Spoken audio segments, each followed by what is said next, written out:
नमस्कार दोस्तों, कथा कहानी चैनल में आप सभी का स्वागत है। आज मैं जिउतिया व्रत की कथा सुनाने जा रही हूँ। शीलावती और कपूरावती दो सखी की कथा। नर्मदा नदी के पास एक कंचनवटी नाम का नगर था। वहाँ के राजा का नाम मलाई केतु था।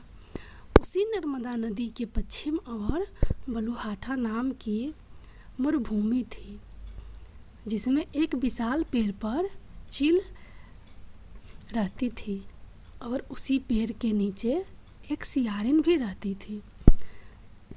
चीलू और सियारिन दोनों ही पक्की सखी थी। कुछ महिलाओं को जिउतिया व्रत देखते चीलो और सियारिन ने भी यह व्रत करने का संकल्प लिया और दोनों ही भगवान श्री जिमुतवाहन की पूजा और व्रत करने का प्रण ले लिया। जिस दिन दोनों को व्रत रखना था, ठीक उसी दिन शहर के एक बड़े व्यापारी की मृत्यु हो गई और उनका दाह संस्कार वहीं मरुस्थल पर हुआ। मुर्दा देखकर सियारिन को भूख लगने लगी और वह खुद को रोक नहीं पाई, जिसके कारण उसका व्रत टूट गया। परंतु चील ने खुद पर स्वयं रखा और पूरी श्रद्धा और नियम से अपना व्रत पूरा किया और अगले दिन व्रत का पारण भी किया। उसके बाद अगले जन्म में दोनों सखी ने पुत्री के रूप में एक ब्राह्मण परिवार में जन्म लिया। उनके पिता का नाम भास्कर था। चील बड़ी बहन और सियारिन छोटी बहन बनी।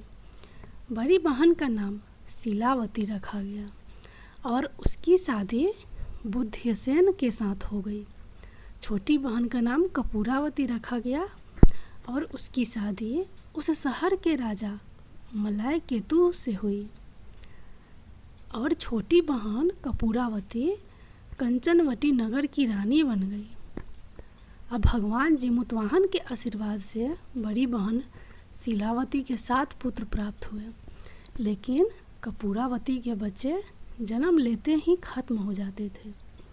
कुछ सालों बाद शीलावती के 7 पुत्र बड़े हो गए और राजा के दरबार में काम करने लगे। उन्हें देखकर कपूरावती के मन में ईर्ष्या और जलन की भावना उत्पन्न होने लग गई। इस ईर्ष्या की भावना में कपूरावती ने राजा से कहकर शीलावती के 7 बेटों के सर कटवा दिए। फिर उन 7 सिरों को साथ में बर्तन में डालकर ढक दिया गया और शीलावती के पास भिजवा दिया गया।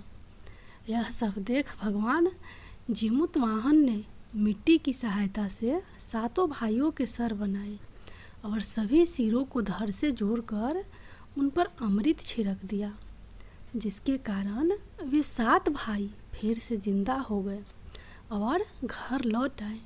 रानी ने जो कटे सर भिजवाए थे सब फूल बन गए। कपूरावती समाचार पाने के लिए व्याकुल थी, लेकिन जब उसे इस बात का पता चला तो वह अपने बड़ी बहन के घर गई और वहाँ सब बेटे को जिंदा देखकर आश्चर्य में पड़ गई और बेहोश हो गई। कपूरावती होश में आई तो उसने अपनी बड़ी बहन से यह सारी बात बताई और अपनी गलती को पछतावा किया।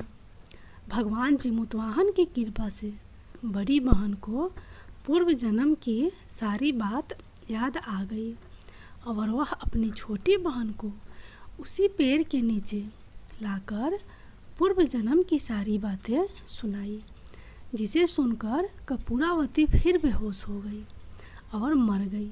जब राजा तक इस बात की सूचना मिली तो उन्होंने उसी जगह पर पेड़ के नीचे कपूरावती का दाह संस्कार कर दिया। जिउतिया महाराज की जय।